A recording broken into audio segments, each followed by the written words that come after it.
Hello everyone. My name is Megha Iyer, Associate Editor of EPR magazine, and we welcome you for an interactive Power Talk on Power T&D Outlook, financial and regulatory reforms. The power distribution systems is the final stage of the energy value chain since it transports financial power generated at the power plants to final users. An electrical power distribution system's primary role is to supply electricity to individual customers' premises. Electric power distribution to many users at a low voltage level. Power distribution in India is more concentrated in the private sector than in the transmission. With the state power board reforms, the industry has begun to give more attention and investments to SEBs. Several new initiatives and a precise regulatory framework have been launched to decrease the aggregate technical and commercial losses. Today's power discussion will focus on the Power T&D Outlook, financial and regulatory reforms, which will briefly discuss the expansion of our T&D capabilities, maintenance technologies,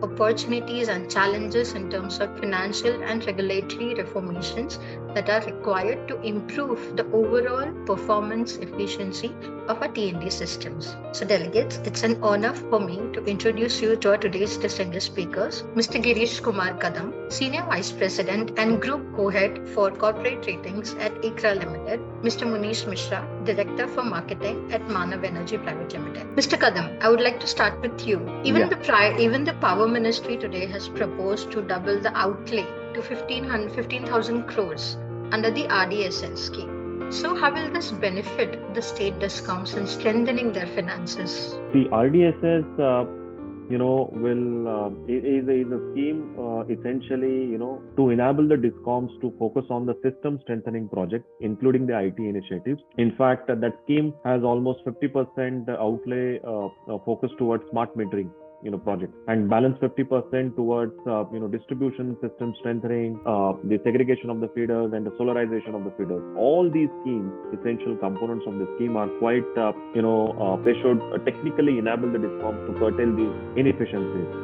The point here is we have seen not a timely implementation of these various capex measures by the discom, because if you look at the overall AT&C loss trajectory at a state discom level, we have seen a very gradual reduction in the AT&C loss numbers. At all India level, that number is still pretty much on the high side, almost 22% all India AT&C loss number. In fact, this is the average number on all India level. If you analyze this data across the states, across the various state discoms, there is a very wide trend, less than 10% to as high as 40%. That's the kind of trend. Number one. Number two, these numbers, AT&C loss actual numbers, they are still way above the regulatory target, and that is the main problem, because to that extent there is a disallowance of the power purchase cost, and it directly hits the revenue and the cash flows. So what is all the more important is the discoms will have to be proactive, and timely enough and sincere enough, to implement those, capex hard measures, IT initiatives, soft measures, so that all these inefficiencies come down and they remain in line with at least regulatory targets, right? So that is very important. So the idea and the entire policy focus is in that direction, to allow the discoms, to improve on the operationally, because that is something which is, impacting their, cost structure and the revenue recovery in a bigger way. And these numbers are very wide actually. So that there need to be a very systematic improvement. And as I mentioned in my presentation, for 1% relief in the AT&C loss at a systemic level, there is a cost relief of almost 5,000 crores. So to that extent, there will be and all these, cost are passed through. So, unapproved loss level, if there is a reduction in the unapproved loss, there is a direct reduction in the loss number. Okay. And if there is a reduction in the loss over and above the, approved AT&C loss level, then of course there is a, cost saving which can be retained with the distribution entity. And then there can be a, better, performance expected for the distribution entity. So the idea is to tackle those unapproved loss numbers, and reduction in the AT&C loss level is required. And this RDSS scheme will certainly help, the discoms to go for that. Of course, Mr. Girish. But another question is that how can we persuade the discoms to enact on these things and reduce their losses by addressing the bottlenecks in the T&D space? Yeah, because this is all the more important, Megha, because if you look at the LPS scheme which has been currently announced by the government, it has got number of very strong deterrents. LPS scheme has two parts. One is the EMI scheme, which is taking care of installments to clear these overdues as of May 22. And the second part is the current payment. Now, if the discoms do not honor the current payments within the grace period, which is 45 plus 30, then there are lots of deterrent provisions which get ticked off in terms of curtailing the power supply, curtailing the open access provisions for the discoms to access power from the short-term market, then medium-term and long-term power market, and so on and so forth. So for all that to happen, if the discoms were to honor the current payments towards the GenCos and the Transcos, more importantly towards the GenCos, then the liquidity and the cash flow position for the discoms have to improve, and that will only improve provided they revise their tariffs in a timely manner, number one, provided they get the subsidy support from the state governments as claimed in a timely manner, in adequate manner, and number three, if they curtail their AT&C losses in line with the regulatory targets. These are the three fundamental variables. So in that context, to improve, there is some sort of a disciplinary pressure which is coming out on the state discoms so that their cash flow position should improve. So with that background, there is an urgent need, for the discoms to improve their operational metrics. I too have a question to Girish. Yeah, we have been seeing and actually reading it all through.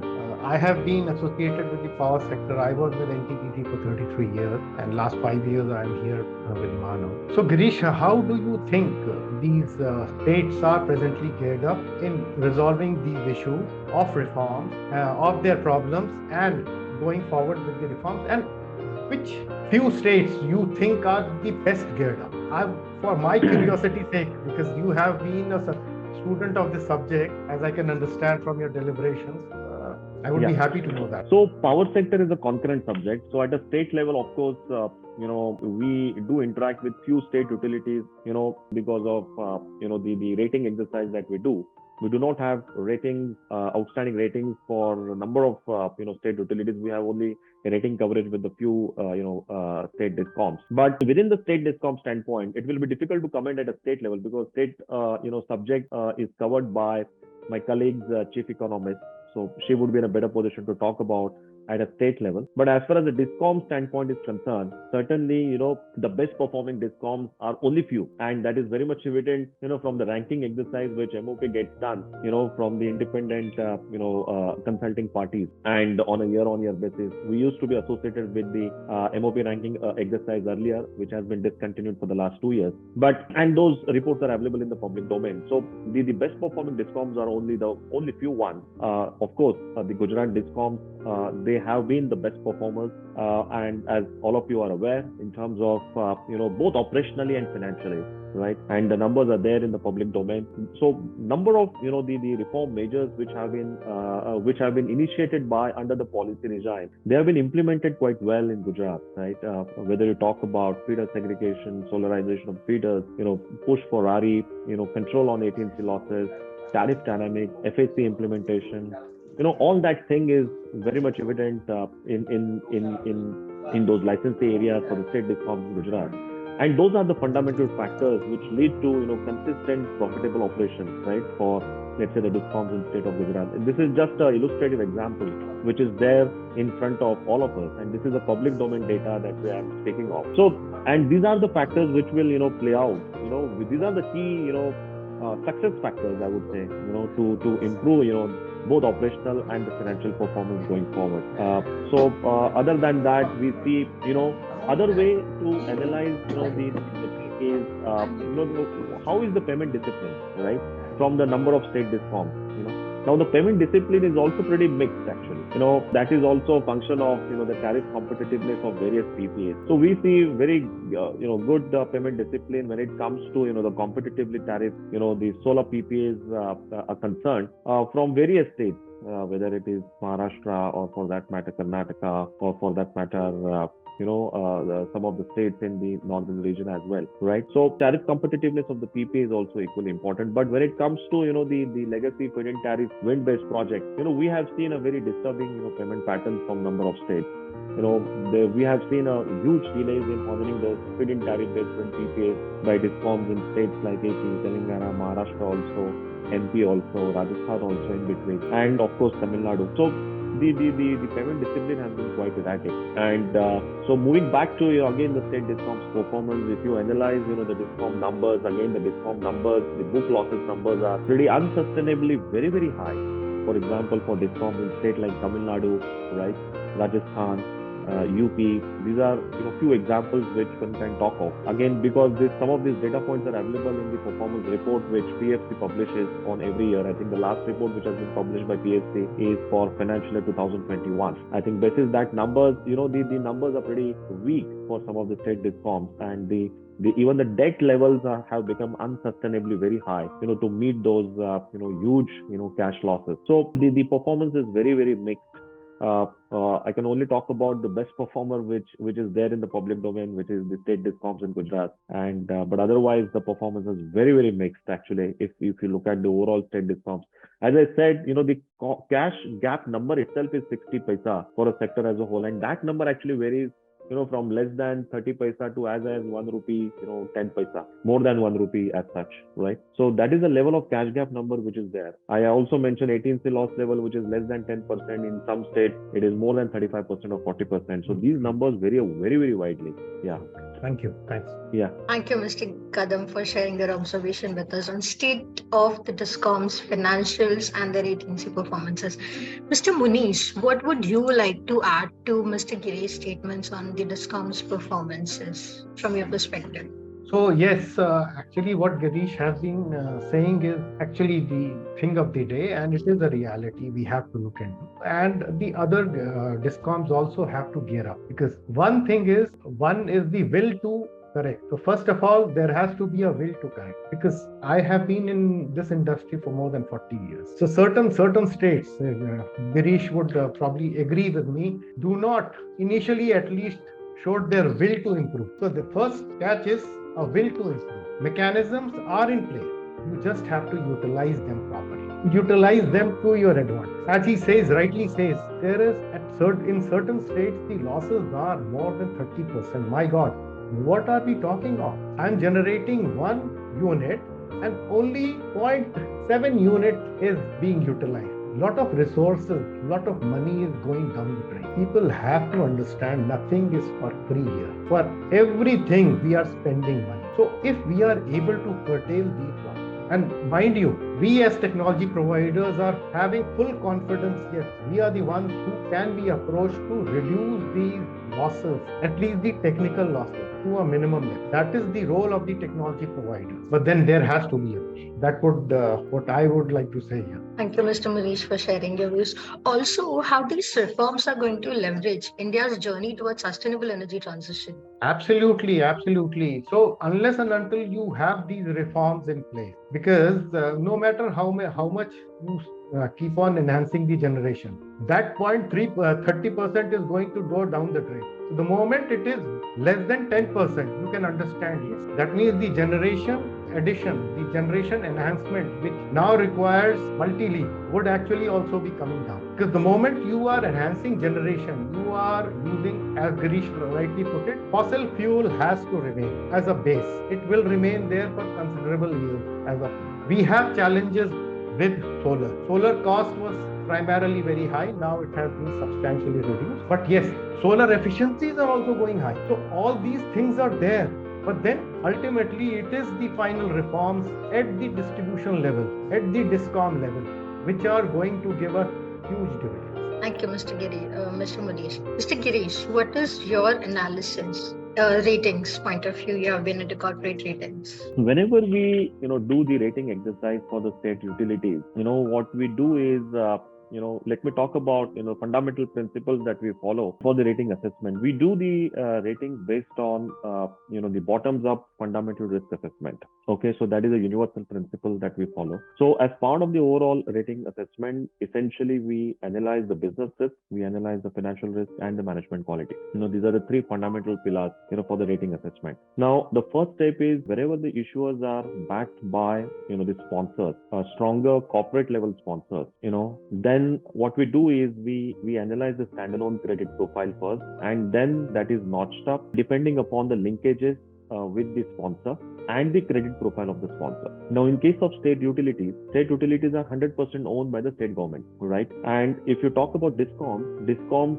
are, there is a natural linkage and with the state government, and also the credit profile of the state government has a huge bearing on the overall assessment that we do for the for the discom. Now the dependency on the state government for any discom is pretty much inherent, thanks to subsidy dependency, thanks to grants which the discoms receive from the state governments to part fund the capex, underlying capex, and overall tariff setting philosophy is also dictated for certain consumers, right, by the state government. And by the way, they are 100% owned by the state government, right? So there is a and these are strategically important entities, from the state government standpoint. It's a concurrent subject. So the state government credit assessment will have a bearing on the assessment of the state discom. So first we will evaluate the state discom standalone credit profile based on the operational metrics and the financial metrics. So the operational metrics, what we essentially look at is how is the demographic profile,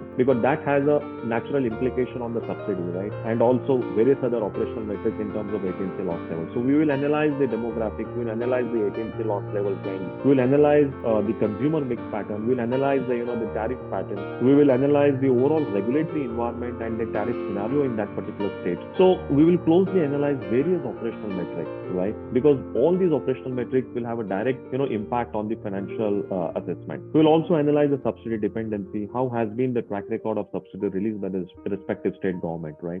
We closely analyze the various regulatory metrics in terms of the MYT petitions, MYT tariff framework, FAC framework, FEPCA framework, various other tariff regulations which are applicable for the state discoms. We will closely analyze the regulatory asset related picture, if that is the one of the area of concern for the state discoms, which is there for number of discoms.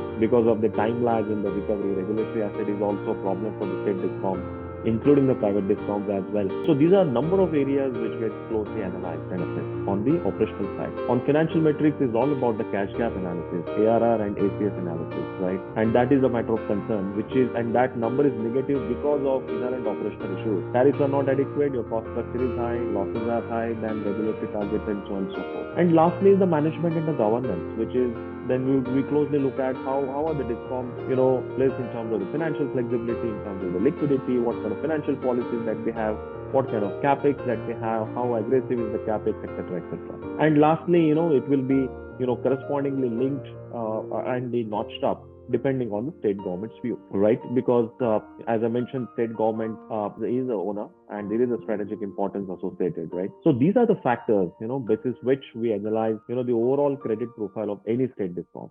So this is the fundamental principle that we follow. I have a concern and a question too. See, I was in the central utility, the generating sector. So we from NTPC used to look at the rankings where NTPC was, where these stations were, exactly the way you have been pointing when you are ranking these discoms on various parameters, right? And we used to actually strive to be the first 10, first 20, in both in terms of the technical parameters and financial parameters. Absolutely. Are these discoms presently actually interested in improving their the ratings? Because some discoms are. I have that understanding that, as you rightly pointed out, Gujarat is one which has been performing exceptionally. But are the other discoms actually worried about? This actually relates to, are you actually willing? So that is my question to you, Girish. Actually, is someone listening? That is where all these policy initiatives are coming up, right? Because the power sector is a concurrent subject. It is also coming under the purview of central government. So whatever policy actions which have to be done, to enforce the discipline in the sector, they are being done. Whether it is through, this capex initiative, and by the way, that is a result-oriented and a reform-oriented scheme. That means subject to meeting the milestones, you will the participating discoms will be getting those stipulated grants, to part fund that particular capex.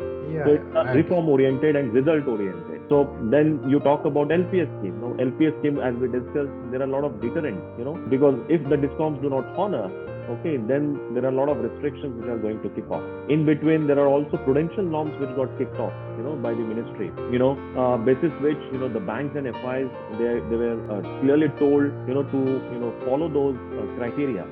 before sanctioning any incremental lending. So and the criteria was pretty strict in terms of the availability of annual accounts, the subsidy receipt track record, which has to be advanced in nature, etc. Tariff petition filing status, tariff order issuance status, and so on and so forth, right? So of course, as we hear from the other sources, is there was a resistance and pullback against those implementation of those norms by some of the state discoms, and as of now we haven't heard how that matter is being shaping up. But the point is that was clearly hurting the financial flexibility, because your incremental lending will be subject to meeting that criteria, right? So all these measures were getting implemented by the central government so that the discipline improves at a state level. Because see, whatever mess that may happen at a discom level, ultimately we have seen in the past there are a number of bailout schemes which have happened, wherein what has happened, that state has been transferred ultimately to the state government, right? Either takeover or through state government guarantees, or in fact last two relief schemes which we have seen, whether it is Atmanirbhar liquidity relief scheme or LPS scheme, essentially the incremental debt burden is increasing on the books of discom backed by state government guarantees. So somewhere down the line, this is also coming under state governments, right? So the idea is to enforce the discipline so that there is enough seriousness within the system to improve the efficiencies. This is how which is expected to happen. Very true. And as you rightly said, at the end of the day, that willingness and that proactiveness will also matter, which we also say in number of forums. Yeah. Thanks. Yeah. Thank you, Mr. Girish Kumar, for such a wonderful and in-depth explanation on this. Mr. Munish, you're one of the leading technology providers. So what do you think about the capital investments required to upgrade our technologies in the T&D to match our T&D capabilities, especially when we look at our clean energy goals? So it is more of a perception, Megha. It is more of a perception. The capex is already there. We are already investing in the capex. I don't see a huge jump, a quantum jump in capex required. It is just an attitude, how we implement that capex. That is what is actually creating problems. As we were discussing, the T&D losses. Why are we putting inferior things when you have money for a good thing? Why at all go for an equipment which is not going to give you a performance over the years? So there is a technology threshold. There is a technology which is available in the market. Now, if you are not open to that technology and you are spending money on the old technology, on things which actually are not reliable, you are wasting your capex. So my submission here to the August gathering is, we have the capex. It doesn't take a lot of capex to actually make the system reliable. Only small decisions, only small implementations are needed. Like I was talking about the compound, the magic compound. You're already doing that earthing there, are you not? So maybe the cost is maybe X, but with 2X, you are saving time and cost for 20 years, 25 years. The system becomes more reliable. So there are technologies. I'm not the only one who's providing such technologies. Technologies are available. So it doesn't call for huge capex investment when you're talking about reducing the technical losses, reducing the other loss. It is just a bent of thought. It is just an understanding. Thank you, Mr. Munish. Yes, decision making towards implementation defines its impacts altogether. Mr. Girish, you also mentioned about RE energy integration. So the increasing share of renewable energy integration again emphasizes on the significance of storage systems. So do you think that land acquisition will be a constraint? Whether you talk about battery energy storage or a pump hydro storage, the capital cost for the storage is on higher side, right? If you talk about battery energy storage, the capital cost is anywhere close to $300 per kilowatt hour, which is equivalent to upwards of closer to 10 crore per megawatt, assuming 4 hours of storage, right? And if you talk about pump hydro storage, again the capital cost benchmark is anywhere between 7 to 9 crore per megawatt, right? So even the tariff perspective on a levelized basis, the pump hydro storage would be still anywhere between 5 to 6 rupees a unit. For a battery energy storage, it will be anywhere close to 12 to 13 rupees a unit. So we are talking of these higher numbers, right? So today, the cost competitiveness is an issue. That is number one. Number two, the overall manufacturing ecosystem is not there currently, right? And that's where now there is a policy initiatives which are shaping up to support that manufacturing landscape. Whether, I mean, in the budget itself, they have announced that there is going to be a framework which will be announced to support pumped hydro, storage, right? That's number one. Number two, there is also VGF mechanism which is announced for battery energy storage. Certainly, the importance of storage is inherent. It's critical in the long run because we are going to witness rapid rise in the RE penetration. So in that direction, all these policy measures are really a concrete and positive steps in that way, right? So what we essentially require is how fast these capital costs come down, because over a learning curve, thanks to learning curve in the system and thanks to scale build up either locally or internationally, there will be an expectation in the reduction in the capital cost, right? So assuming that happen, only that will drive the cost competitiveness to improve, whether you essentially for the battery energy storage. Then there are also pros and cons, because battery energy storage again will have limitations in terms of useful life. There will be replacement and recycling related requirements, while pump hydro has a really long useful life, more than 40 years. So there are pros and cons. So in the medium term, one school of thought is the pump hydro storage will find its own way, and there is a policy focus directed towards both forms of storage. So we will have to really see how these policy implementation shapes up. And lastly and more importantly is the raw material security when it comes to battery energy storage, which will not be relevant for pump hydro. But all those things one will have to keep a close eye and evaluate as things shape up. That is a challenge: this cost competitiveness, manufacturing ecosystem, and the raw material security. Just to answer it briefly, as far as the storage is concerned, but storage is required. And in fact, the CA report talks about more than 50 gigawatt of storage capacity requirement, right, by 2030. 15 to 4, almost 200 gigawatt hours of storage is required. And all that incremental transmission capacity investment which they have talked of, CA latest report, are net of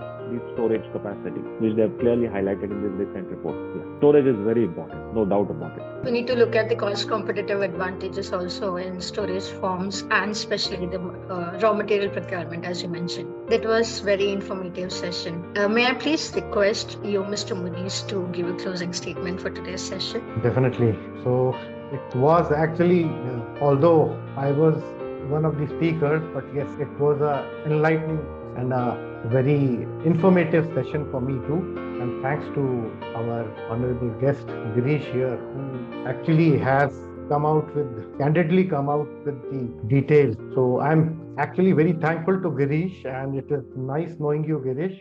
We will definitely come, and as technology providers, we are there to support the industry. And thanks to EPR magazine, you have been a constant, a driving effort in the Power Talks. And I look forward to these discussions many a times. Yes, I am busy. I travel a lot. But then, yes, it is always a pleasure meeting Megha and her team. Thanks to you, Megha, for organizing this. And yes, Ria, she was a constant support there. Background support from Ria and your team. Really thankful and obliged and indebted with the warmth which was offered to us, both speakers. Thank you, everyone. Have a nice day. Yeah, first, and let me also thank Megha and Ria for inviting me and giving this opportunity to present our views and to interact with all of you. And thanks Munish ji for your candid words, and thank you for your insights as part of the panel discussion. It was really informative and insightful today. And thanks Megha once again for wonderful coordination and the that you did as a panel moderator. Thank you once again, and thanks a lot. Thank you so much, Mr. Girish and Mr. Munish. It's an honor for us to have you and to have such an insightful conversation in our session. Thank you, panelists, for exchanging your valuable thoughts on today's Power Talk on Power T&D Outlook, Regulatory and Financial Reforms. We hope you enjoyed today's Power Talk. Before wrapping up today's session, we would like to thank our distinguished panelists, Mr. Girish Kumar Kadam and Mr. Munish Mishra. To get more updates from EPR, you can follow our social media pages. Also, our applications are available on Google Play and the App Store for enhanced reading. With this, we would like to announce the closing of our today's session. Kindly stay tuned with us for more such sessions. Till then, thank you, goodbye, and stay safe.